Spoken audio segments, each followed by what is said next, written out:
اعوذ باللہ من الشیطان الرجیم بسم اللہ الرحمن الرحیم وبہ نستعین وہو خیر ناصر ومعین الحمد للہ رب العالمین وصلی اللہ علی سیدنا سید الانبیاء والمرسلین وحبیب الہ العالمین ابی الزہراء محمد وعلی اہل بیتہ الطیبین الطاہرین المعصومین المظلومین المنتجبین المکرمین المیامین واللعن على أعدائهم أجمعين من ليلنا هذا إلى يوم الدين أما بعد قال الله الحكيم في كتابه الكريم بسم الله الرحمن الرحيم وما آتاكم الرسول فخذوه وما نهاكم عنه فانتهوا واتقوا الله إن الله شديد العقاب صدق الله العلي العظيم۔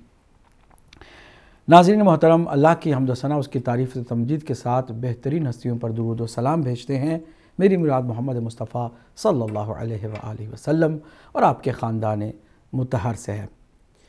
آپ کی خدمت میں بھی سلام محبت و عقیدت پیش کرتے ہیں اور آپ کا استقبال کرتے ہیں بہت ہی اہم تحقیقی اور مستند پروگرام صلح اور قیام میں۔ اس پروگرام میں ہم صلح امام حسن مجتبیٰ علیہ السلام اور قیام امام حسین سید الشہداء علیہ السلام کی حقیقت کو جاننے کی کوشش کر رہے ہیں، اور اس کے لیے ہم نے آپ کو سب سے پہلے ان ہستیوں کا جو تعلق اہل بیت اطہار سے ہے، ان عظیم ہستیوں کے بارے میں قرآن کی روشنی میں بتایا۔ ہم نے 3 اہم آیتوں کو آپ کی خدمت میں پیش کیا، اور مفسرین جو اہل سنت کے ہیں ان کی بتائی ہوئی تفسیر کے پیش نظر فضائل جو اہل بیت اطہار کے ہیں اس کو ہم نے اپنے مختصر وقت میں آپ کی خدمت عالیہ میں پیش کیا۔ احادیث کا سہارا لیا کہ ان ہستیوں کو ان کے کارناموں کے جاننے سے پہلے پہچانیں کہ وہ ہستیاں کیا ہیں۔ حدیث، 2 اہم حدیث، ایک حدیث ثقلین اور دوسرے حدیث سفینہ۔ اللہ سبحانہ وتعالیٰ نے جب کہ ہر مسلمان پر لازم قرار دے دیا کہ جو کچھ نبی مکرم میرا رسول تمہیں دے اسے لے لو، فخذوہ، اسے پکڑ لو، پابند ہو جاؤ اس کے، وما نہاکم عنہ فانتہوا، اور جس چیز سے روک دے اس سے تم دور رہو، واتقوا اللہ، اللہ سبحانہ وتعالیٰ کا خوف اور خشیت اور اس کا تقوی اختیار کرو۔ ان اللہ شدید العقاب، اللہ سبحانہ وتعالیٰ شدید ہے عقاب دینے میں، عذاب دینے میں۔ ہم اگر نبی مکرم کے دیے ہوئے کو نہ اپنائیں اور نبی مکرم جس چیز سے روکیں اس سے نہ رکیں تو اللہ سبحانہ وتعالیٰ ہم پر شدید العقاب ہے۔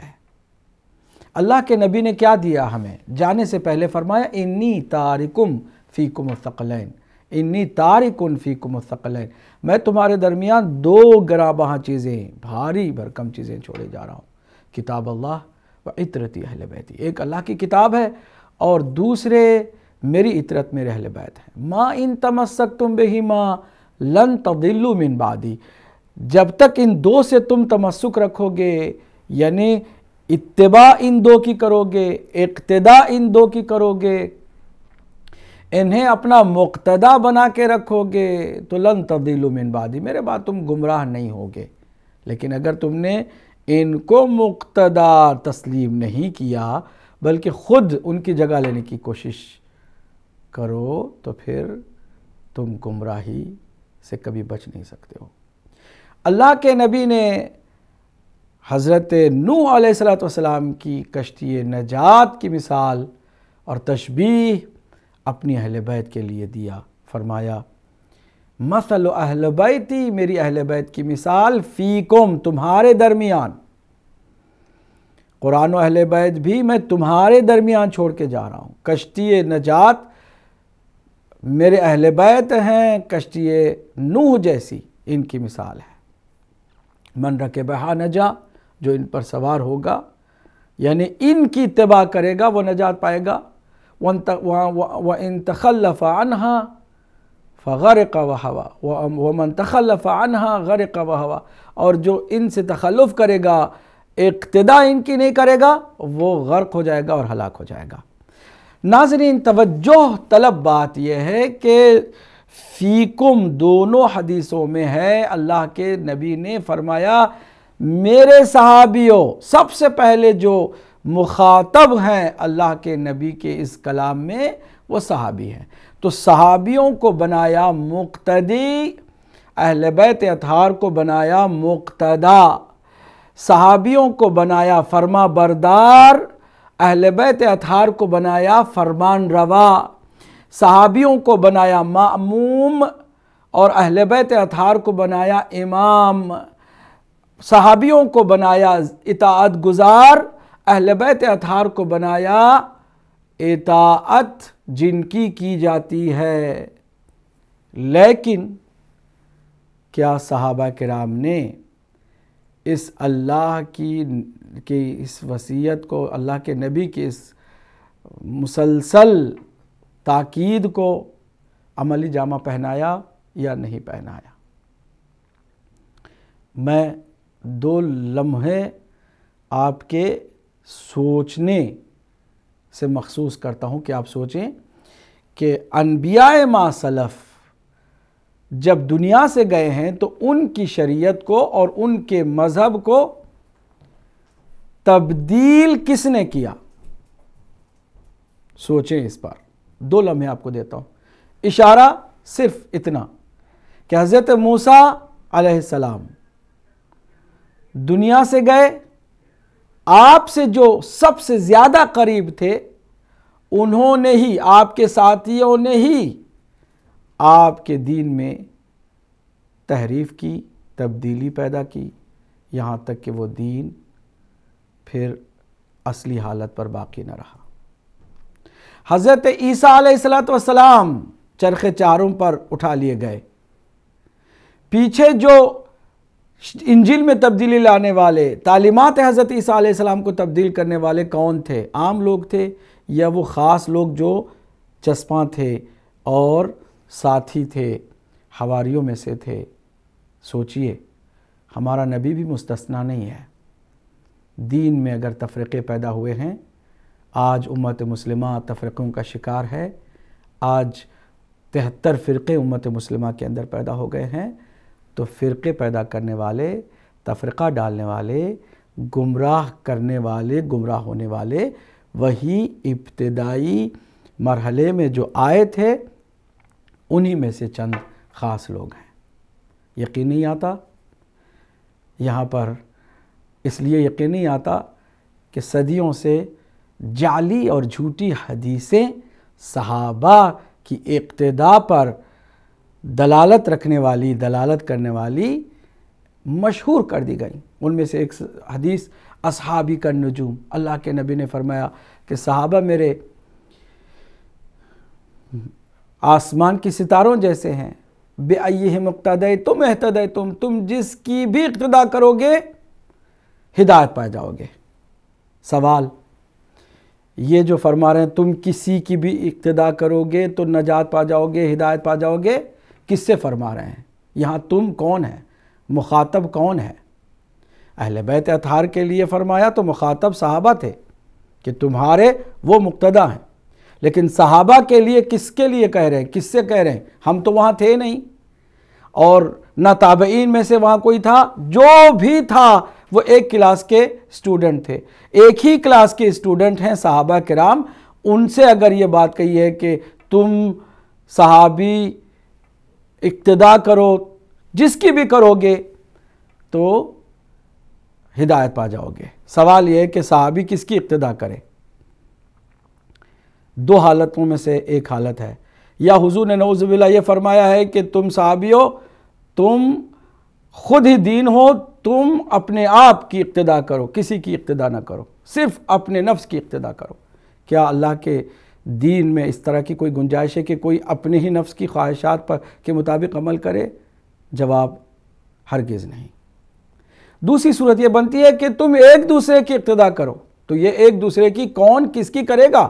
سب ایک ہی کلاس کے اسٹوڈنٹ ہیں، جتنی بھی جعلی حدیثیں ہیں بعد میں بنائی گئی ہیں، صرف اہل بیت اطہار کو ان کے مقام سے جو الگ کر دیا گیا ارباب اقتدار کی کوششوں سے، اس کے اوپر پردہ ڈالنے کے لیے کہ نہیں یہ بھی اقتداء کے قابل ہے، ان کو بھی اٹھایا جائے۔ حالانکہ نبی مکرم نے صحابہ کے لیے جو حقیقت ہے وہ یہ ہے کہ ان کو مقتدی بنایا۔ اب جس کسی نے بھی اقتداء کی ہے اہل بیت اطہار کی، وہ صحابی باوفا، ہماری اس کے قدموں کی خاک ہماری آنکھوں کا سرما ہے۔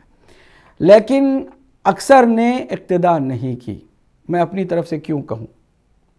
جو صحابہ کر رہے ہیں، ان کی جو حدیث ہے ہم انشاءاللہ جب بھی کوئی پیش کرے گا اس کے جعلی ہونے کو یا ضعیف ہونے کو ثابت کر سکتے ہیں، لیکن اہل بیت اطہار کے لیے کسی میں جرأت نہیں ہے کہ اس کو جعلی بتائے یا اس کی سند میں کوئی اشکال کرے۔ میں نے 2 حدیثیں آپ کی خدمت پیش کی، لیکن حقیقت میں صحابہ کی کیا پوزیشن ہے؟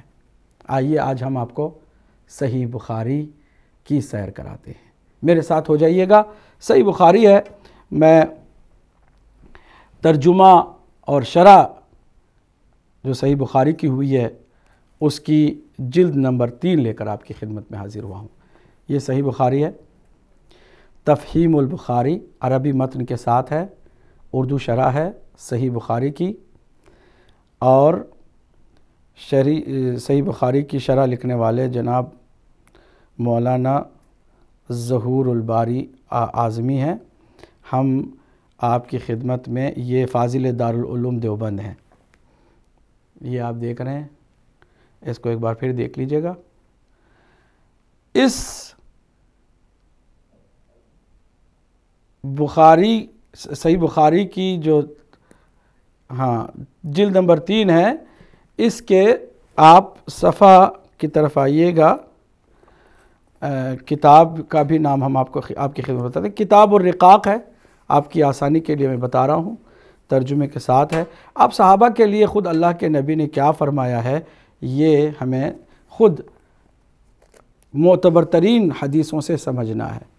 دیکھیے،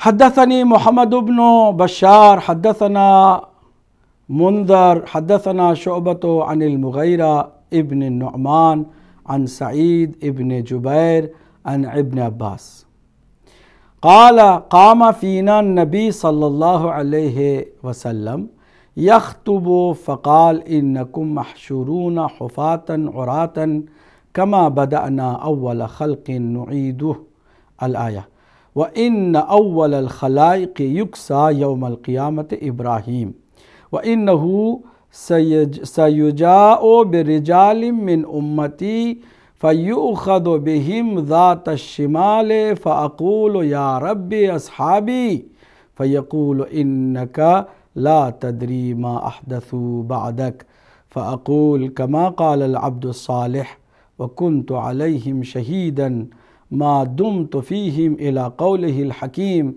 قال فيقال إنهم لم يزالوا مرتدين على أعقابهم۔ اس کا ترجمہ میں ہو بہو پڑھ کے سناتا ہوں تاکہ یہ الزام ہم پر کبھی نہ آئے کہ ہم کوئی ترجمہ اپنی مرضی کا کرتے، جیسا کہ دوسری جگہوں پر ہوتا رہتا ہے۔ ابن عباس نے بیان کیا کہ نبی کریم صلی اللہ علیہ وسلم ہمیں خطبہ دینے کے لیے کھڑے ہوئے اور فرمایا، تم لوگ قیامت کے دن، یہ کس سے خطاب ہو رہا ہے؟ صحابہ سے ہو رہا ہے، تم لوگ قیامت کے دن اس حالت میں جمع کیے جاؤ گے کہ ننگے پاؤں اور ننگے جسم ہوگے، جس طرح کہ ہم نے تخلیق کی ابتدا کی تھی اسی طرح لوٹا دیے جاؤ گے۔ یہ آیہ کریمہ کا ترجمہ، اور تمام مخلوقات میں سب سے پہلے جسے کپڑا پہنایا جائے گا وہ ابراہیم علیہ السلام ہوں گے، اور میری امت کے بہت سے لوگ، توجہ، میری امت کے بہت سے لوگ لائے جائیں گے جن کے اعمال نامے بائیں ہاتھ میں ہوں گے، یعنی جو دوزخی ہوتے ہیں ان کو بائیں ہاتھ میں اعمال نامے دیے جاتے ہیں، جن کے اعمال نامے بائیں ہاتھ میں ہوں گے، میں اس پر کہوں گا اے میرے رب یہ تو میرے اصحاب ہیں۔ یہاں پر ساتھی کا لفظ لکھ کر کے ترجمے کا حق ادا کرنے کی کوشش کی، اور ساتھ ہی ساتھ ایک پردہ بہرحال ڈالنے کی کوشش کی کہ یہاں پر جو اصحابی کا لفظ ہے کوئی اصحاب ہی کو جو ہے فوراً ہی اس حدیث کے ساتھ نہ جوڑ لے۔ کہتے یہ تو میرے اصحاب ہیں۔ اللہ تعالیٰ فرمائے گا تمہیں معلوم نہیں کہ انہوں نے تمہارے بعد کیا نئی چیزیں پیدا کر دی تھیں، یعنی بدعتیں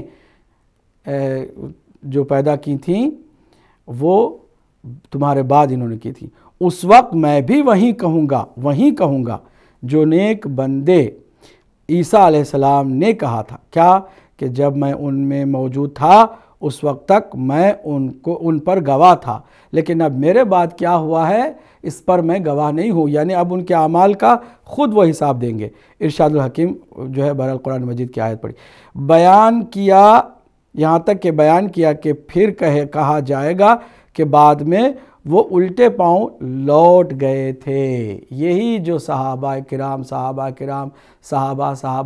ہیں انہی کو خطبہ دے کر کے اللہ کے نبی فرما رہے ہیں کہ بہت سارے لوگ تم میں سے وہ ایسے ہوں گے جو جہنم کی طرف لے جا رہے ہوں گے۔ میں کہوں گا یہ تو اے پروردگار میرے صحابی ہیں۔ آواز آئے گی کہ یہ تمہیں نہیں معلوم کہ تمہارے بعد انہوں نے کیا کیا تھا، کتنی نئی چیزیں بدعتیں انہوں نے ایجاد کی تھیں۔ یہ ایک حدیث ہے۔ اب آئیے اسی میں 20 حدیث ہیں، صحیح بخاری میں 20 حدیث ہیں، اور صحیح بخاری میں نہیں صحیح مسلم میں بھی ہیں، سیاستہ کی دیگر کتابوں میں بھی ہے۔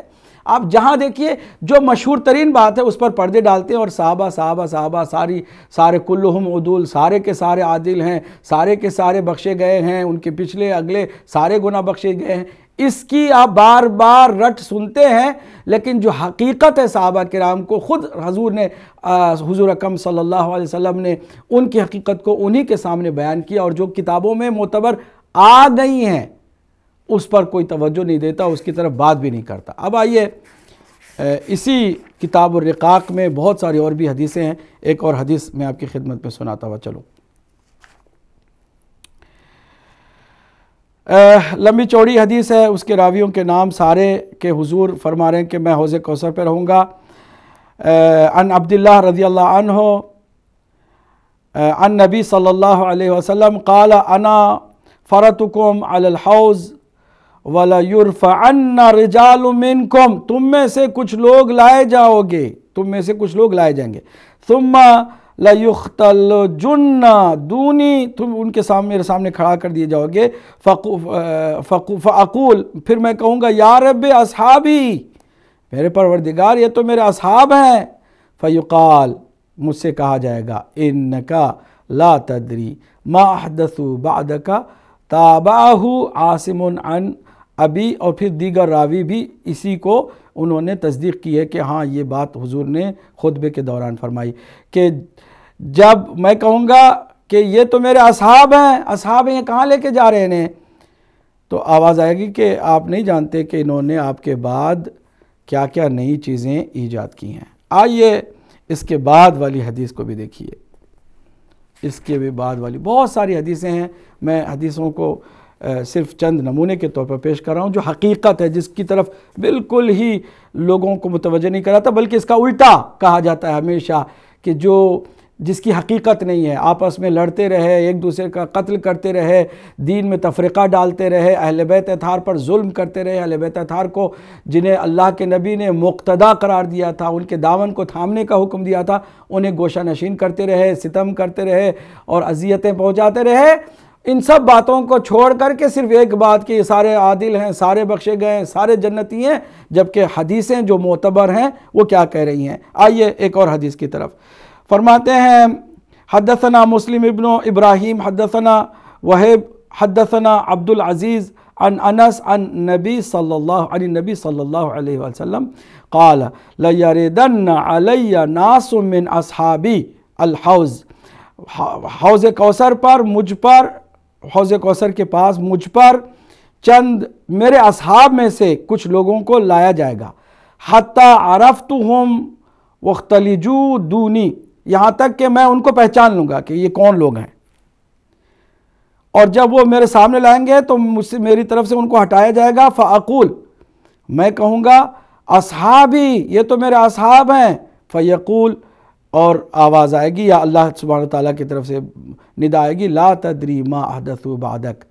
آپ نہیں جانتے کہ انہوں نے آپ کے بعد کیا کیا ہے، یعنی انہوں نے آپ کے بعد کیا نئی چیزیں ایجاد کر لی تھیں، یہ آپ نہیں جانتے۔ مطلب یہ کہ حضور تو خود جانتے ہیں، حتیٰ بتا رہے ہیں، صحابہ کو خود بتا رہے ہیں، قیامت کے دن حوض کوثر پر میں جب رہوں گا تو تم میں سے لوگوں کو لایا جائے گا۔ اور اس طرح کی اور بھی بہت ساری حدیث ہے۔ ایک اور حدیث، چلیے میں جلدی اس کا ترجمہ ہی پڑھ دیتا ہوں تاکہ آپ پر زیادہ یہ بات گرانا گزرے کہ ایک ہی بات کو میں ریپیٹ کر رہا ہوں۔ ابن سعد رضی اللہ عنہ نے بیان کیا کہ نبی کریم نے فرمایا، میں حوض کوثر پر تم سے پہلے موجود رہوں گا، جو شخص بھی میری طرف سے گزرے گا وہ اس کا پانی پیے گا، اور جو اس کا پانی پیے گا وہ پھر کبھی پیاسا نہیں ہوگا، اور وہاں ایسے لوگ آئیں گے جنہیں میں پہچان لوں گا اور وہ بھی مجھے پہچان لیں گے۔ یہ کون ہے؟ صحابہ کے علاوہ، اور آگے تشریح اس کی ہوتی ہے، لیکن پھر انہیں میرے سامنے سے ہٹا دیا جائے گا۔ ابن حازم نے بیان کیا کہ یہ حدیث مجھ سے نعمان بن عیاش نے سنی اور کہا کہ کیا یوں ہی آپ نے سہل سے سنا تھا؟ اور آپ نے کہا کہ ہاں۔ انہوں نے کہا، میں گواہی دیتا ہوں کہ میں نے ابو سعید خدری رضی اللہ تعالیٰ عنہ سے یہ حدیث اسی طرح سنی تھی، اور وہ اس حدیث میں اضافے کے ساتھ بیان کرتے تھے، یعنی یہ کہ حضور صلی اللہ علیہ وسلم فرمائیں گے کہ میں کہوں گا کہ یہ تو مجھ میں سے ہیں، یعنی صحابہ ہیں۔ یہاں پر صحابہ یہ جو ہے واضح کریے تو مجھ میں سے ہیں۔ حضور نے کہا جائے، حضور صلی اللہ علیہ وسلم سے کہا جائے گا کہ آپ کو معلوم نہیں کہ انہوں نے آپ کے بعد کیا نئی چیزیں ایجاد کر لی تھیں۔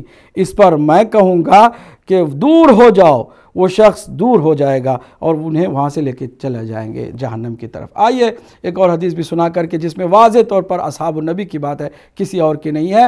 عن ابن شہاب عن ابن المسیب انہ کان یحدث عن اصحاب النبی صلی اللہ علیہ وسلم ان النبی صلی اللہ علیہ وسلم قال یرد علی الحوض رجال من اصحابی، حضور صلی اللہ علیہ وآلہ وسلم نے فرمایا، جب ہم اصحاب کے بارے میں گفتگو کر رہے تھے تو حضور کا یہ قول سامنے آ گیا، حضور کا یہ فرمان سامنے آ گیا کہ حضور نے فرمایا کہ حوض کوثر پر مجھ پر کچھ مرد اصحاب میں سے، میں ترجمہ خود پڑھ کے سنا دوں گا، اس میں آسانی ہوگی۔ فَأَقُولُ يَا رَبِّ اصحابی، میں کہوں گا یا اے پروردگار یہ تو میرے اصحاب ہیں۔ فَيَقُولُ إِنَّكَ لَا عِلْمَ لَكَ بِمَا أَحْدَثُوا بَعْدَكَ إِنَّهُمْ ارْتَدُّوا عَلَىٰ أَدْبَارِهِمْ الْقَهْقَرَىٰ وَقَالَ شُعَيْبُ عن الزُّهْرِي، اس کے بعد وہ ساری حدیث کی تشریح بھی مزید ہوئی ہے۔ دیکھیے انہیں ابن المسیب نے وہ نبی کریم کے صحابہ کے حوالے سے بیان کرتے تھے کہ حضور صلی اللہ علیہ وسلم نے فرمایا، حوض کوثر پر میرے اصحاب کی ایک جماعت لائی جائے گی، پھر انہیں اس سے دور کر دیا جائے گا۔ میں عرض کروں گا، میرے رب یہ تو میرے صحابہ ہیں۔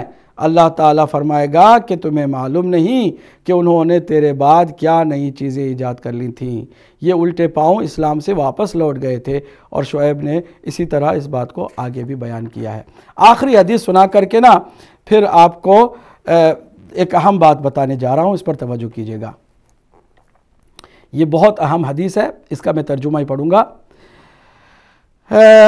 حدیث کے راویوں کے نام کے ساتھ ہلال نے حدیث بیان کی، ان سے عطار بن یسار نے اور ان سے ابو ہریرہ رضی اللہ تعالیٰ عنہ نے کہ نبی کریم صلی اللہ علیہ وسلم نے فرمایا، میں حوض پر کھڑا ہوں گا کہ ایک جماعت سامنے آئے گی، اور جب میں انہیں پہچان لوں گا تو ایک شخص میرے اور ان کے درمیان میں سے نکلے گا اور کہے گا کہ ادھر آؤ، اور میں کہوں گا کہ ادھر آؤ، وہ کہے گا کہ یہ لوگ آپ کے بعد الٹے پاؤں واپس لوٹ گئے تھے۔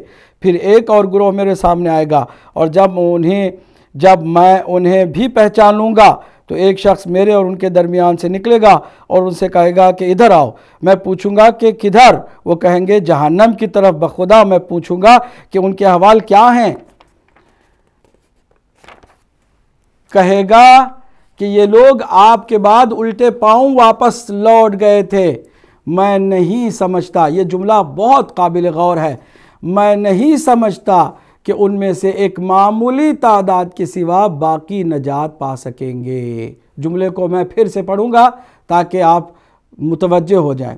اللہ کے نبی فرما رہے ہیں میں نہیں سمجھتا کہ ان میں سے ایک معمولی تعداد کے سوا باقی نجات پا سکیں گے۔ پھر سے میں پڑھوں گا، توجہ کیجئے، میں نہیں سمجھتا، حضور فرما رہے ہیں میں نہیں سمجھتا کہ ان میں سے یعنی صحابہ میں سے ایک معمولی تعداد کے سوا باقی نجات پا سکیں گے، یعنی اکثریت نجات نہیں پائے گی۔ یہ اللہ سبحانہ وتعالیٰ کے حبیب کا کہنا ہے، جس کا بہت زیادہ ذکر نہیں ہوتا، کتابوں میں موجود ہے لیکن کتابوں سے ہٹ کر جو پروپیگنڈے کیے جاتے ہیں اہل بیت اطہار کے مکتب کے مقابل میں صحابہ کو اس قدر اٹھایا جاتا ہے، جبکہ صحابہ کے بارے میں جو حقیقت ہے وہ کتابوں میں موجود ہے۔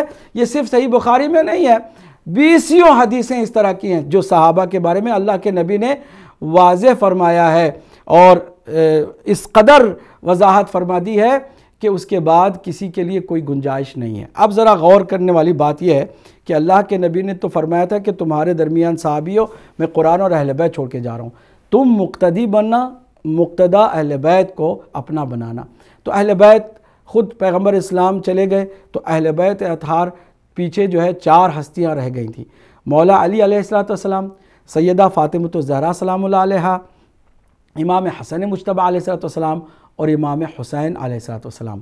اس وقت جو 4 ہستیاں نورانی ہستیاں اہل بیت کی تھیں، ان میں سے جو سر فہرست ہستی تھی وہ حضرت علی علیہ السلام۔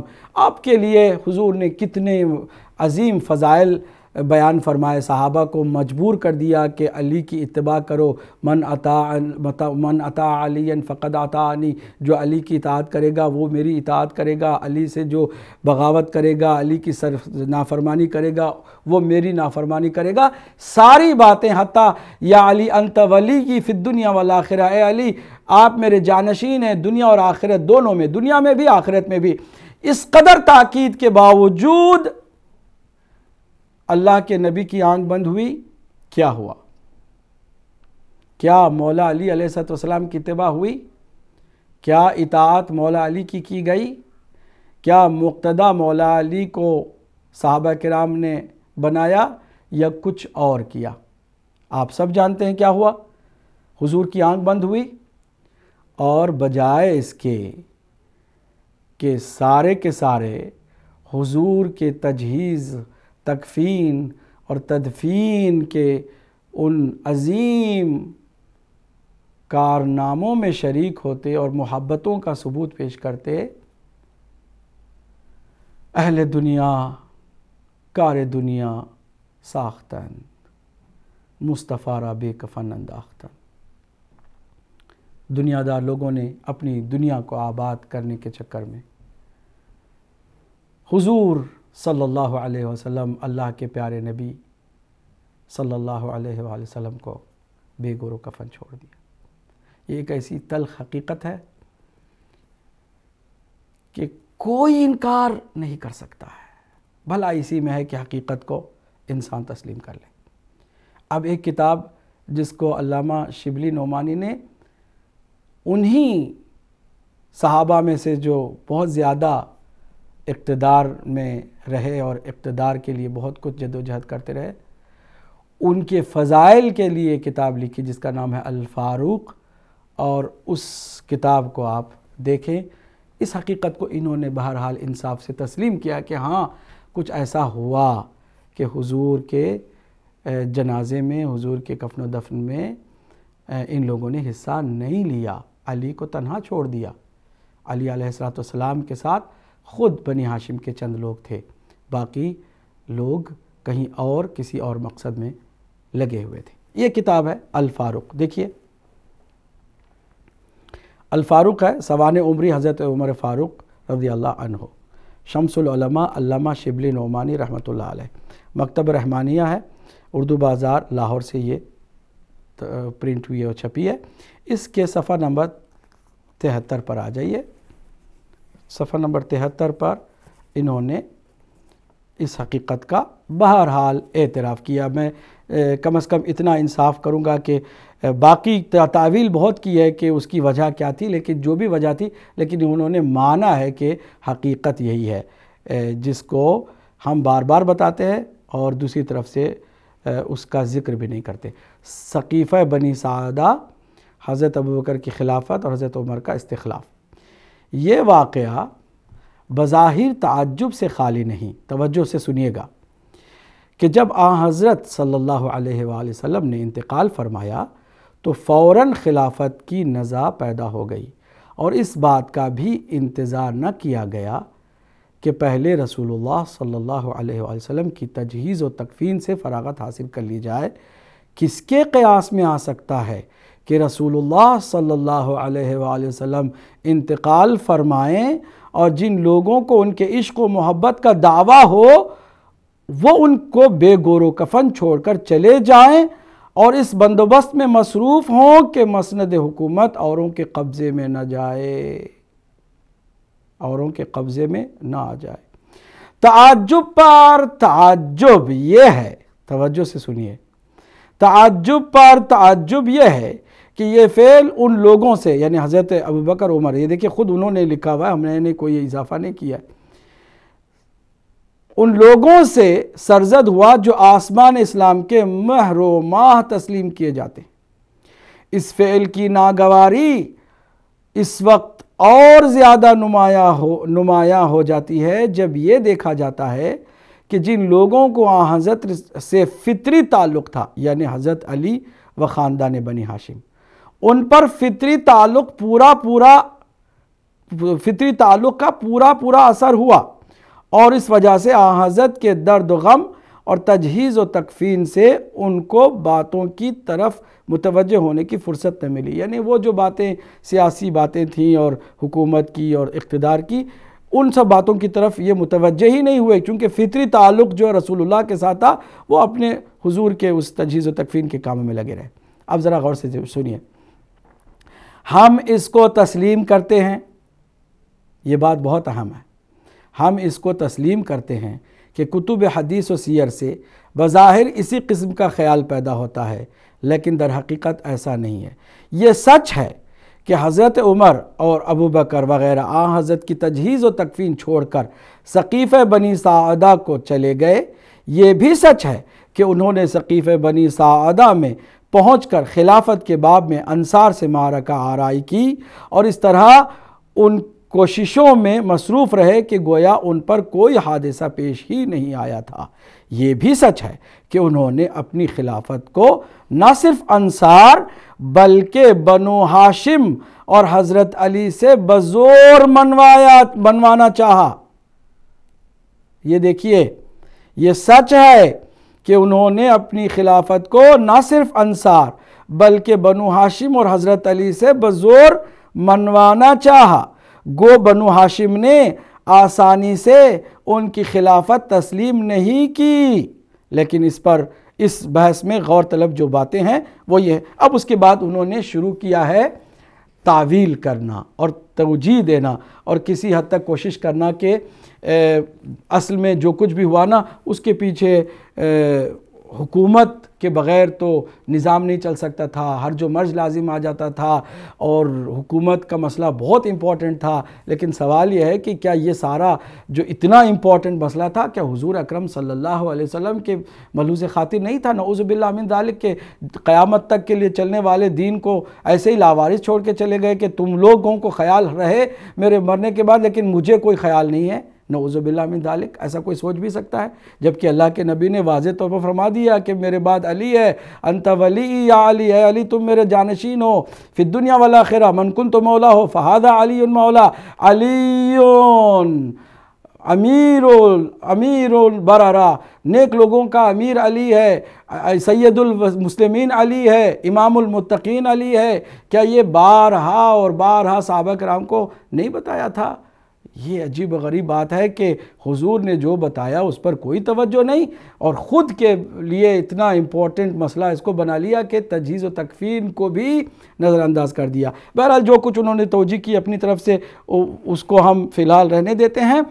آپ کی خدمت میں یہ عرض کریں کہ بعض لوگ تو یہ کہتے ہیں کہ نہیں ایسا کچھ نہیں ہوا تھا، چلیے بعد میں ہی صحیح مولا علی جو ہے وہ مان گئے تھے اور بہرحال نعوذ باللہ من ذالک انہوں نے بیعت بھی کر لی تھی اور پیچھے نمازیں بھی پڑھنے شروع کر دیا تھا. اپنے حساب سے لوگوں نے بعد میں باتیں کی تھی، لیکن بات یہ کہ زبردستی کوئی کام آپ کسی سے کرواتے بھی ہیں تو وہ کام جائز تو نہیں ہو جاتا. اگر کوئی زبردستی آپ کے کنپٹی پہ بندوق رکھ کے کہے کہ آپ اپنے گھر کے جتنے بھی زیورات ہیں، جتنے بھی آپ کے جیب میں پیسے ہیں، جتنے بھی پاکٹ میں منی ہے ساری ہمارے حوالے کر دیں، اور آپ اپنے ہاتھوں سے ہی حوالے کرتے ہیں، تو آپ مجرم ہوتے ہیں یا جو لوٹنے والے ہیں وہ مجرم کہلاتے ہیں. بہرحال ہر کسی کو اپنے حساب سے سوچنے کی ضرورت ہے.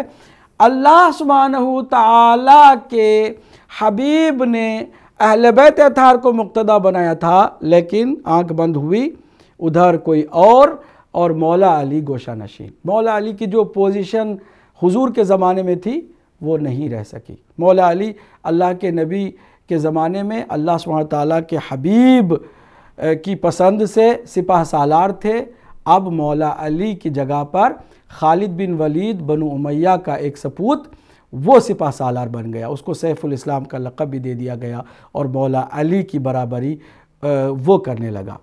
اور آپ کو ہم بعد میں کل بتائیں گے انشاءاللہ کہ خود بنو امیہ کو کوئی بھی پوسٹ اور مقام اور کوئی عہدہ دینے سے اللہ کے نبی نے سخت منع کیا تھا کہ کبھی انہیں کوئی عہدہ نہ دینا، مسند خلافت پر انہیں آنے نہ دینا، کیونکہ قرآن میں اللہ سبحانہ تعالیٰ نے ان پر لعنت کی ہے. پورے شجرہ ملعونہ کا ذکر انشاءاللہ کل ہم کریں گے. لیکن بہرحال دیا گیا، اللہ کے نبی کی آنکھ بند ہوئی، علی کی جگہ پہ کوئی اور، نبی مکرم نے جس کو سپہ سالار بنایا تھا اب وہ گوشہ نشین ہے، سپہ سالار خالد بن ولید ہے.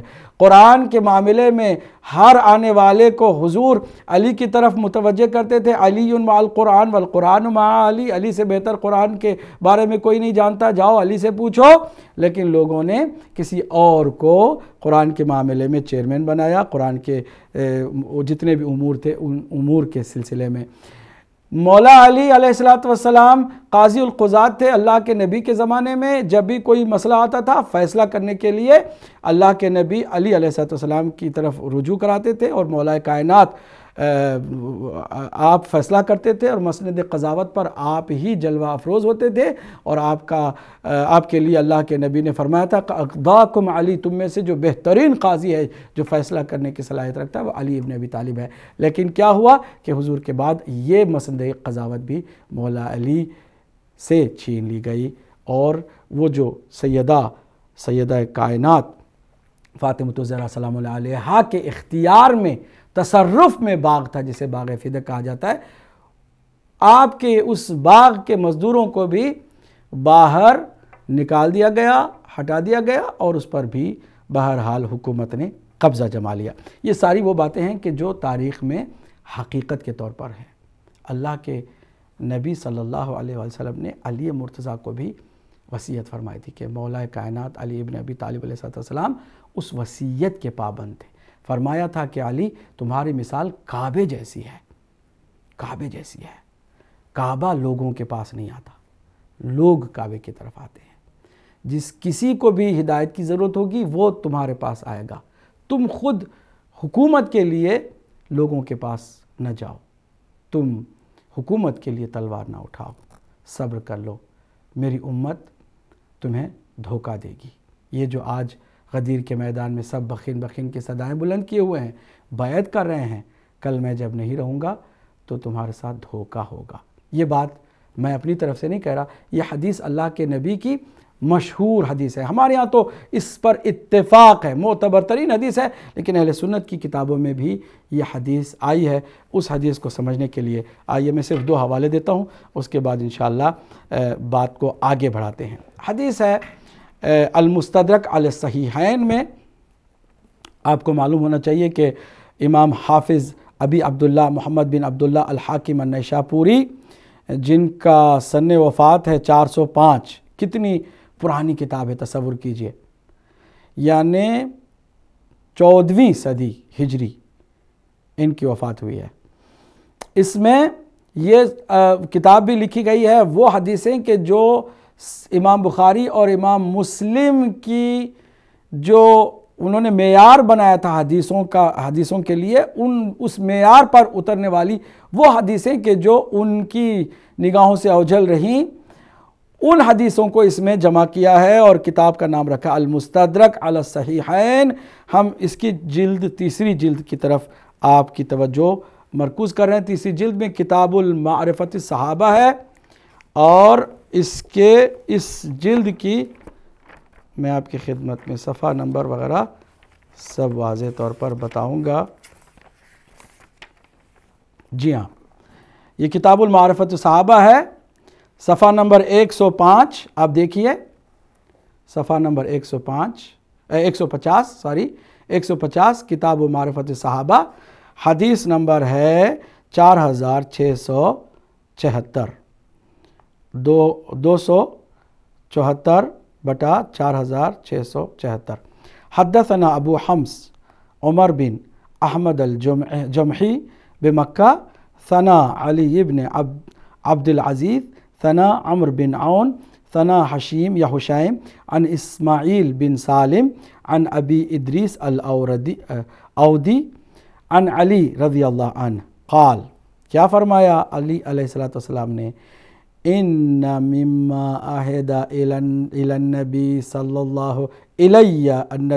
اللہ علیہ وسلم، کہ ان وعدوں میں سے جو اللہ کے نبی نے مجھ سے لیا اور عہد جو مجھ سے لیا، ان میں سے ایک اللہ کے نبی نے یہ لیا کہ ان الامت ستغدر بی بعدہ، کہ میری امت تم سے دھوکہ کرے گی، دغا دے گی تمہیں میرے بعد، تو تمہیں صبر کرنا ہوگا۔ یہ بات البتہ آگے صبر کرنے کی اس میں نہیں ہے، لیکن بہرحال یہ بات ہے کہ میری امت تم سے دھوکہ کرے گی۔ اس کو پھر سے دیکھیے، ان الامت ستغدر بی بعدہ، اللہ سبحانہ وتعالیٰ کے حبیب نے مجھ سے عہد یہ لیا کہ فرمایا میرے نبی نے کہ علی میری امت تم سے دغا کرے گی، دھوکہ کرے گی میرے بعد، تو پھر تمہیں کیا کرنا ہوگا؟ تمہیں صبر کرنا ہوگا، لڑائی نہیں کرنا ہوگی، حکومت کے لیے تمہیں جنگ نہیں کرنی، کیونکہ تمہاری مثال کعبے جیسی ہے۔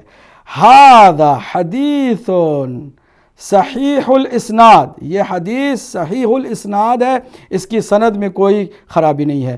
ولم یخرجہ، یعنی اس حدیث کو امام بخاری اور امام مسلم نے اپنی کتاب میں شامل نہیں کیا۔ یہ حدیث المستدرک علی الصحیحین میں، اچھا کیا صرف اسی میں ہے؟ نہیں، اور بھی بہت ساری کتابوں میں یہ حدیث آئی ہے۔ ان میں سے ایک اور کتاب کو میں دکھاتا ہوں تاکہ آپ کی تسلی میں اضافہ ہو اور آپ کی تشفی کا سبب ہو۔ اس حدیث کو یہ دیکھیں، مجمع الزوائد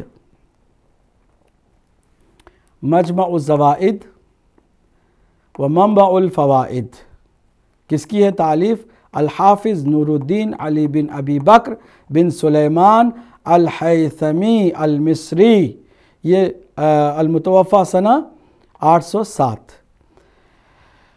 المجلد التاسع کتاب المناقب، یہ جو ہے 9ویں جلد ہے، اور کتاب المناقب، اس میں آ جائیے صفحہ نمبر 133، صفحہ نمبر 133، حدیث نمبر ہے 14783۔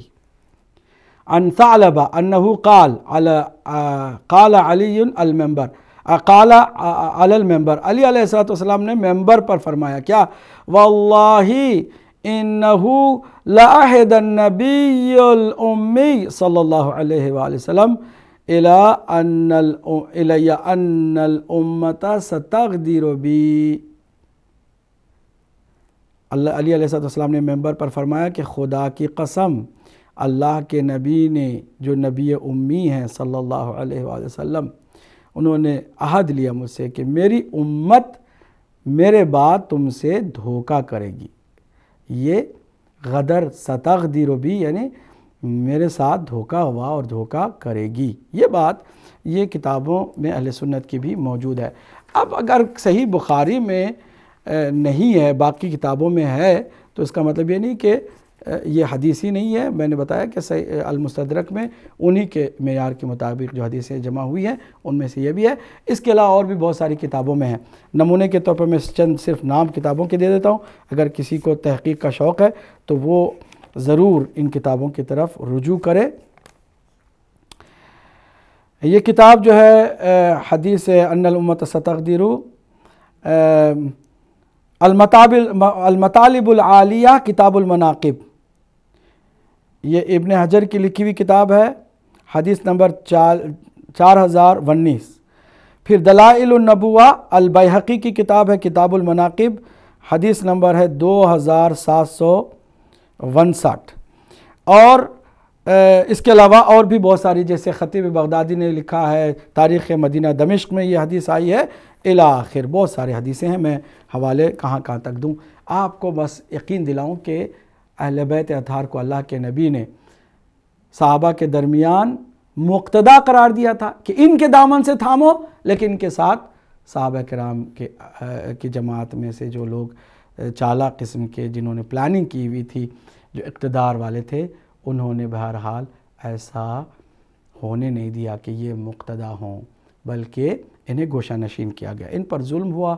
اور میں ان حالات کو اس لیے بتا رہا ہوں تاکہ امام حسن کی صلح کے حالات آپ اور ہم اچھی طرح سے سمجھیں، پھر امام حسین کے قیام کو بھی صحیح معنوں میں درک کریں۔ یہ ساری وہ باتیں ہیں کہ جن باتوں کا بہت گہرا ایک دوسرے کے ساتھ تعلق ہے۔ اب یہ کہ اللہ کے نبی صلی اللہ علیہ وآلہ وسلم کے بعد اہل بیت اطہار کے ساتھ، مولا علی کے ساتھ جو کچھ ہوا، اور خاص کر جناب سیدہ سلام اللہ علیہا کے ساتھ جو کچھ ہوا، وہ کتابوں میں بہرحال ثبت ہو گیا ہے۔ جو علی علیہ السلام کے پیروکار، ہم جیسے انہی کے محب اور انہی کے نقش قدم پر چلنے والے شیعہ کہلانے والے ہیں، وہ صرف اہل بیت اطہار کو معتبر سمجھتے ہیں، صرف انہی کو مقتدا سمجھتے ہیں، انہی سے تمسک کرتے ہیں۔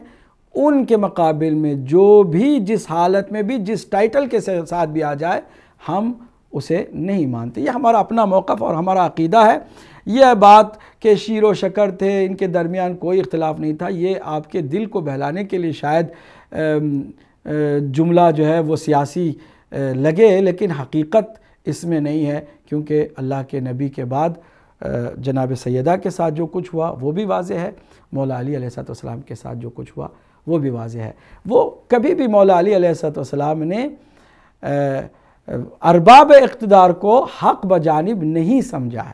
دلیل کے طور پر میں ایک اور کوشش کروں گا، کسی کو برا نہیں لگنا چاہیے، میں کسی کی توہین کرنے کو گناہ سمجھتا ہوں، میں نہیں کرنا چاہتا، نہ کسی کے بارے میں مجھے کچھ کہنا ہے۔ الفاظ بھی میرے اپنے ہوں تو اللہ مجھے یقیناً اس کی سزا دے، لیکن اگر الفاظ تاریخ میں، حدیث میں ثبت ہو گئے ہیں، آ گئے ہیں کہ مولا علی اپنے زمانے کے ارباب اقتدار کو کیا سمجھتے تھے، اور خود حضرت عمر کی زبانی یہ بات صحیح مسلم میں آپ دیکھ سکتے ہیں۔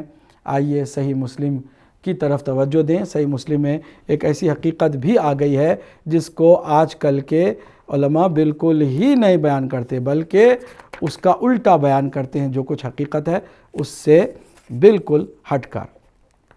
ایک طویل حدیث ہے جس میں باغ فدق کے مطالبے پر اور اصرار پر، دیکھیں ایک تو حضرت ابوبکر کے زمانے میں یہ مسئلہ اٹھایا گیا، جناب سیدہ سلام اللہ علیہا نے اپنے حق کو کے مطالبے میں بہت مختلف طریقے اپنائے۔ ایک طریقہ یہ اپنایا کہ جیسے ہی پتہ چلا کہ مزدوروں کو نکال باہر کر دیا گیا ہے اور حکومت کے لوگ جو ہے وہاں پر جا کر قابض ہو گئے ہیں، تو سب سے پہلے اپنے ایک نمائندے کو بھیجا کہ یہ حرکت نہ کرو، کیونکہ اللہ کے نبی میرے بابا نے مجھے میرے تصرف میں دے دیا تھا، یہ میرا اپنا ملک ہے، اپنی یہ ذاتی پراپرٹی ہے، اللہ کے نبی جس کو دے دیں اس کو تمہیں چھیننے کا کوئی حق حاصل نہیں ہے۔ بہرحال بات سنی نہیں گئی، تو پھر مولا علی علیہ السلام کو بھیجا۔ مولا علی علیہ السلام نے مطالبہ کیا، بات نہیں سنی گئی۔ امام علی علیہ السلام کے ساتھ تیسرے مرحلے میں حضرت عباس کو بھی بھیجا، جو کہ بزرگ تھے بنی ہاشم کے، دونوں گئے، دونوں نے مطالبہ کیا، پھر بات نہیں سنی گئی، تو خود بنفس نفیس سیدہ کائنات فاطمہ الزہرا سلام اللہ علیہا تشریف لائیں، حالت غضب میں تھیں، اور آپ سب جانتے ہیں کہ صحیح بخاری میں بھی تقریباً 6 مقام پر یہ جو حقیقت ہے تاریخ کی وہ آ گئی ہے۔ اسی طرح صحیح مسلم میں بھی آئی ہے، دیگر کتابوں میں بھی آئی ہے، کسی کو اس سے انکار نہیں۔ وہ لوگ تعویل کرتے ہیں، اپنی طرف سے چھپانے کی، کور کرنے کی بڑی کوششیں کرتے ہیں، لیکن بہرحال حقیقت اپنی جگہ پہ مسلم ہے۔ یہ تو حضرت ابوبکر کے زمانے میں تھا نا۔ پھر حضرت عمر کے زمانے میں بھی حضرت علی علیہ السلام نے اسی مطالبے کو سامنے رکھا، حضرت عباس ساتھ گئے تھے۔ اور وہ ایک طویل بحث جو حضرت عمر اور مولا علی علیہ السلام کے درمیان جو ہوئی، حضرت عباس جو مولا علی کے ساتھ تھے، اس کو انہوں نے ایک حدیث کی طولانی حدیث کے ذیل میں لکھا ہے، لیکن گفتگو ہم ساری اس لیے نہیں بیان کر سکیں گے کہ ہمارے وقت کے دامن میں گنجائش بھی نہیں ہے، اور ہماری تمام دیگر باتوں سے کوئی زیادہ لنک بھی نہیں ہے اور کوئی تعلق بھی نہیں جڑتا ہے، لیکن یہ آپ کو بتا دوں کہ یہ جو شیر و شکر کا مسئلہ ہے ایسا نہیں ہے۔ اب یہاں پر یہ بات قابل غور ہے، سمجھنے کے لیے ہے کہ یہاں سے حدیث شروع ہوتی ہے، حدثنی عبداللہ ابن محمد بن اسماء زبیعی، اور یہ حدیث گفتگو بحث سب کچھ جاری ہے، میں یہاں سے آپ کی خدمت میں بتا رہا ہوں۔ قالا، یعنی حضرت عمر نے اس گفتگو کے بحث کے دوران حضرت علی اور حضرت عباس دونوں کو مخاطب اپنا بنا کر خود آپ نے جو فرمایا، حضرت عمر نے فرمایا وہ یہ ہے، فلما توفی رسول اللہ صلی اللہ علیہ وآلہ وسلم قال ابو بکر، جب حضرت رسالت مآب صلی اللہ علیہ وسلم کی وفات ہوئی تو حضرت ابو بکر نے فرمایا، انا ولی رسول اللہ، میں رسول اللہ کا جانشین ہوں، فجئتما، تم لوگ دونوں آئے تھے، تطلب میراث کا من ابن اخیک، اپنی میراث کے سے مطالبہ کرنے کے لیے، یطلب ھذا میراث امرأتہ من ابیہا، اپنی بیوی کے لیے، اور آپ اپنے بھتیجے کی طرف سے میراث حضرت عباس کے لیے، اور مولا علی کے لیے کہا تم اپنی بیوی کے لیے اپنے بابا کی میراث مانگنے کے لیے آئے تھے۔ فقال ابو بکر، اور حضرت ابو بکر نے فرمایا تھا، قال رسول اللہ، کہ رسول اللہ نے مجھے فرمایا، لا نورث ما ترکنا صدقہ، ہم میراث نہیں چھوڑتے ہیں، جو کچھ چھوڑتے ہیں وہ صدقہ ہوتا ہے۔ تو پھر تم دونوں نے فرأیتما، تم دونوں نے حضرت ابو بکر کے بارے میں یہ کہا، یہ سمجھا، فرأیتما یعنی حضرت عباس اور حضرت علی علیہ السلام نے یہ نظریہ قائم کیا، کس کے بارے میں؟ حضرت ابو بکر کے بارے میں۔ کہہ کون رہا ہے؟ حضرت عمر کہہ رہے ہیں۔ کیا نظریہ قائم کیا؟ کہ تم نے حضرت ابو بکر کو کاذباً، آثماً، غادراً، خائنہ کہا۔ 4 لفظ ہیں، بڑے ہی عجیب و غریب، بڑے سخت الفاظ ہیں۔ اے علی اور اے عباس، تم دونوں نے حضرت ابو بکر کے بارے میں یہ رائے قائم کر لی کہ وہ جھوٹا ہے، گنہگار ہے، دھوکے باز ہے، خیانت کار ہے، خائن ہے۔ واللہ یعلم، اللہ بہتر جانتا ہے کہ انہو، کہ حضرت ابو بکر، یہ کون کہہ رہے ہیں؟ حضرت عمر کہہ رہے ہیں کہ لصادقون، وہ سچے تھے، بارون، نیک تھے، راشدون، تابع للحق، اور صحیح راستے پر تھے اور حق کے تابع دار تھے۔ تو بحث ہو رہی ہے نا، تو تم لوگ اسے کاذب، آثم، غادر اور خائن کہتے تھے۔ ثم توفی ابو بکر، پھر حضرت ابو بکر کا انتقال ہو گیا، وَأَنَا وَلِيُّ رسول اللہ وَوَلِيُّ ابی بکر، پھر میں رسول اللہ کا اور ابو بکر کا ولی بنا، یعنی جانشین بنا۔ ناظرین ایک توجہ، 1 سیکنڈ کے لیے توجہ، یہاں پر الفاظ آپ دیکھ رہے ہیں، اس زمانے میں عربی کے اندر ولی کا لفظ جو ہے وہ جانشین کے لیے استعمال ہوتا تھا، جیسا کہ خود حضرت عمر نے استعمال کیا کہ حضرت ابو بکر ولی رسول اللہ، رسول اللہ کے ولی تھے، یعنی جانشین تھے۔ میں بھی ولی ہوں رسول اللہ کا اور حضرت ابو بکر کا، یہ ولی کا لفظ جانشینی کے لیے استعمال کر رہے ہیں۔ عجیب بات ہے، اگر صحابہ استعمال کریں تو وہ تو جانشین کے معنی میں لیا جائے، لیکن رسول اللہ استعمال کریں تو وہ دوست کے معنی میں لیا جائے۔ کیا انصاف ہے، کیا سوچ ہے؟ کب تک کوئی حقیقت کو چھپاتا رہے گا؟ کب تک پردوں پہ پردے ڈالے جائیں گے؟ ذرا غور سے سنیے، یہ ولی کا لفظ یہاں پر حضرت عمر نے کس کے لیے استعمال کیا؟ جانشین کے لیے۔ کہتے ہیں انا ولی رسول اللہ و ولی ابی بکر، میں رسول اللہ کا ولی یعنی جانشین اور ابو بکر کا جانشین۔ فرأیتمانی، پھر تم لوگوں نے آ کر میرے بارے میں بھی وہی بات کی۔ کون سی بات؟ کہ جو حضرت ابو بکر کے لیے کہی تھی، کیا؟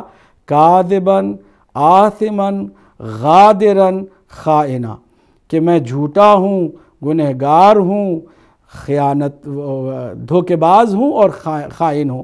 واللہ یعلم، جبکہ اللہ جانتا ہے کہ میں انی، یہ حضرت عمر کہہ رہے ہیں، انی لصادقن، بارن، راشدن، تابع للحق، کہ میں سچا ہوں، نیک ہوں، سیدھے راستے پر ہوں اور حق کے تابع ہوں، اور اس کے بعد پھر ایک لمبی اسی سلسلے میں کہ تم چاہے کچھ بھی کر لو، میں تمہیں وہ جو تم مطالبہ کر رہے ہو دینے والا نہیں ہوں۔ یہ آخر تک کی باتیں ہیں۔ ہم صرف اتنا بتاتے ہیں میرے بھائیوں، کسی کو برا نہیں لگے، نہ برا لگنا چاہیے۔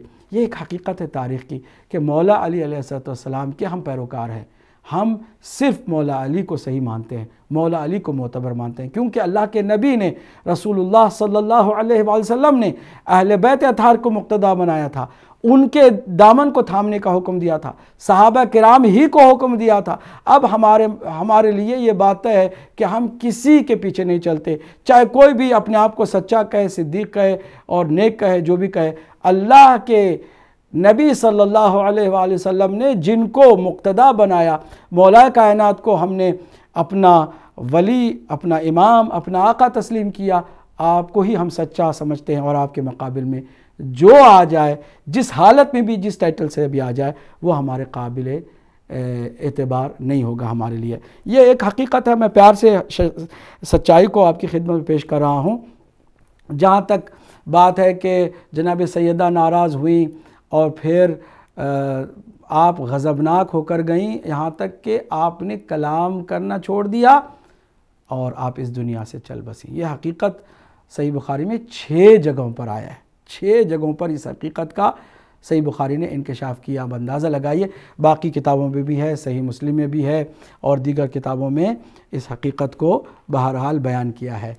اور میں یہاں پر صرف آخر میں چاہوں گا کہ یہ جو کہتے ہیں کہ یہ تو آپ لوگ کہتے ہیں مولا علی نے کبھی یہ کہا ہے کہ میرے ساتھ زیادتی ہوئی ہے، جی ہاں فرمایا ہے، لیکن کیا کریں کہ اپنی مرضی کی بات کو لوگ مان لیتے ہیں اور اپنی مرضی کے خلاف وہ تو نہیں مانتے۔ ہم عام لوگوں کی بات کرتے ہیں جو لوگ سمجھتے ہیں اور حقیقت کو جانتے ہیں۔ نہج البلاغہ ہے، خدا کے لیے میں آپ سے گزارش کروں گا، آپ نہج البلاغہ کو کہیں سے پائیے۔ اگر کسی کو ضرورت ہے نہج البلاغہ کی تو ایک فون ہدایت ٹی وی کو کیجیے، ہم نہج البلاغہ کو ان کی خدمت میں پیش کریں گے، ہدیہ پیش کریں گے، مولا علی کی محبت میں، عشق مولا علی میں پیش کریں گے۔ آپ اس کو پڑھیے اور سمجھیے کہ مولا علی علیہ السلام کے افکار نورانی کیا ہیں، وہ انوار جو اس کتاب میں موجود ہیں۔ اس سے کیوں محروم رہے کوئی مسلمان؟ چلیے آپ اپنے مسلک میں رہیے یا نہ رہیے، آپ حقیقت کی طرف آئیے نہ آئیے، یہ ایک الگ مسئلہ ہے، لیکن اس کو پڑھیے۔ اس کے دوسرے خطبے کو خطبہ شقشقیہ کہا جاتا ہے۔ میں اس خطبے کے ابتدائی جملوں کو پڑھ رہا ہوں تاکہ آپ کو یہ اندازہ ہو کہ ایسی بات نہیں ہے کہ علی علیہ السلام نے کوئی احتجاج نہیں کیا، اپنے اوپر ہونے والے ظلم کا ذکر ہی نہیں کیا، اور یہ سب جو ہے شیعہ لوگوں کا عقیدہ ہے۔ نہیں، شیعہ تو صرف علی کے پیروکار ہیں، علی کے نقش قدم پر چلتے ہیں، کسی اور کو وہ قابل اطاعت اور قابل تابعداری یا اتباع نہیں سمجھتے ہیں۔ دیکھیے خطبہ نمبر 3 ہے صحیح نہج البلاغہ کا، یہ دیکھیے اپنے نہج البلاغہ کو آپ ہم سے مانگ سکتے ہیں، نہج البلاغہ آپ کی خدمت میں ہم دیں گے۔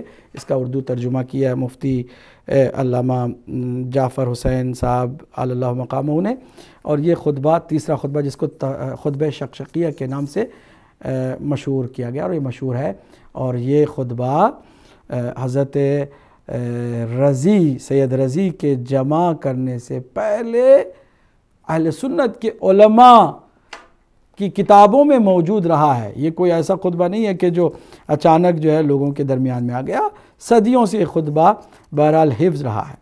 اب اس خطبے کی عربی کی عبارت کو میں چھوڑتا ہوں، میں اردو کے ترجمے کو ترجیح دیتا ہوں، اور وہ بھی ایک خاص ایک پیراگراف پڑھتا ہوں، اور باقی مطالعے کے لیے آپ سے گزارش کرتا ہوں کہ آپ ضرور جو ہے وہ اس خطبے کو پڑھیے گا اور سمجھیے گا کہ یہ جو کہا جاتا ہے کہ سب کچھ ٹھیک ہے، ہم جس طرف سے بھی جائیں نجات پا جائیں گے، ایسا نہیں ہے، آپ کو اہل بیت کے در پہ آنا پڑے گا۔ خطبہ شقشقیہ کے نام سے مشہور ہے۔ خدا کی قسم، مولا علی علیہ السلام قسم کھا رہے ہیں، فرزند ابو قحافہ یعنی حضرت ابو بکر نے پیرہن خلافت پہن لیا، حالانکہ وہ میرے بارے میں اچھی طرح جانتا تھا کہ میرا خلافت میں وہی مقام ہے جو چکی کے اندر اس کی کیلی کا ہوتا ہے۔ میں وہ کوہ بلند ہوں جس پر سے سیلاب کا پانی گزر کر نیچے گر جاتا ہے، اور مجھ تک پرندہ پر نہیں مار سکتا۔ اس کے باوجود میں نے خلافت کے آگے پردہ لٹکا دیا اور اس سے پہلو تہی کر لی اور سوچنا شروع کیا کہ اپنے کٹے ہوئے ہاتھوں سے حملہ کروں یا اس سے بھیانک تیرگی پر صبر کر لوں، جس میں سن رسیدہ بالکل ضعیف اور بچہ بوڑھا ہو جاتا ہے اور مومن اس میں جد و جہد کرتا ہوا اپنے پروردگار کے پاس پہنچ جاتا ہے۔ مجھے اس اندھیر پر صبر ہی قرین عقل نظر آیا، لہٰذا میں نے صبر کیا حالانکہ آنکھوں میں غبار و اندوہ کی خلش تھی اور حلق میں غم و رنج کے پھندے لگے ہوئے تھے۔ میں اپنی میراث کو لٹتے دیکھ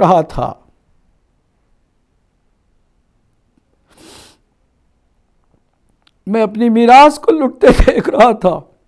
یہاں تک کہ پہلے نے اپنی راہ لی اور اپنے بعد خلافت اپنے ابن خطاب کو دے گیا۔ پھر حضرت نے بطور تمثیل عاشی کا یہ شعر پڑھا کہ کہاں یہ دن جو ناقے کے پالان پر کٹتا ہے اور کہاں وہ دن جو حیان برادر جابر کی صحبت میں گزرتا ہے۔ تعجب ہے کہ وہ زندگی میں تو خلافت سے سبکدوش ہونا چاہتا تھا، یعنی حضرت ابوبکر، لیکن اپنے مرنے کے بعد اس کی بنیاد دوسرے کے لیے استوار کرتا گیا۔ بے شک ان دونوں نے سختی کے ساتھ خلافت کے تھنوں کو آپس میں بانٹ لیا۔ اس نے خلافت کو ایک سخت اور درست محل میں رکھ دیا جس کے چرکے کاری تھے، جس کو چھو کر بھی درستی محسوس ہوتی تھی، جہاں بات بات میں ٹھوکر کھانا اور پھر عذر کرنا تھا، جس کا اس سے سابقہ پڑے وہ ایسا ہے جیسے سرکش اونٹنی کا سوار کہ اگر مہار کھینچتا ہے تو اس کی منہ زوری سے اس کی ناک کا درمیانی حصہ ہی شگافتہ ہو جاتا ہے، جس کے بعد مہار دینا ہی ناممکن ہو جائے گا، اور اگر باغ کو ڈھیلا چھوڑ دیتا ہے تو وہ اس کے ساتھ مہلکوں میں پڑ جائے گا۔ اس کی وجہ سے بقائے عزت کی قسم لوگ کجروی، سرکشی، مطلون مزاجی اور بے راہ روی میں مبتلا ہو گئے۔ میں نے اس طویل مدت اور شدید مصیبت پر صبر کیا، یہاں تک کہ دوسرا بھی اپنی راہ لگا اور خلافت کو ایک جماعت میں محدود کر گیا۔ پھر اس کے بعد شورا کی بات کی ہے، اور ساری وہ باتیں میں نہیں چاہتا کہ تفصیل آپ کی خدمت میں بتاؤں، صرف یہ بتانا چاہتا ہوں کہ صحابہ کو مقتدی اللہ کے نبی نے بنایا، فرمان بردار بنایا اہل بیت اطہار کو حضور کی آنکھوں کے بند ہونے کے بعد گوشہ نشین کر دیا گیا۔ یہ ایک ایسی حقیقت ہے کہ جس کو کوئی چیلنج نہیں کر سکتا ہے۔ مولا علی کے ساتھ جو ہوا آپ نے سنا، صبر کیا، اللہ کے نبی سے کیے ہوئے وعدے کو نبھایا، اس عہد کو پورا کیا۔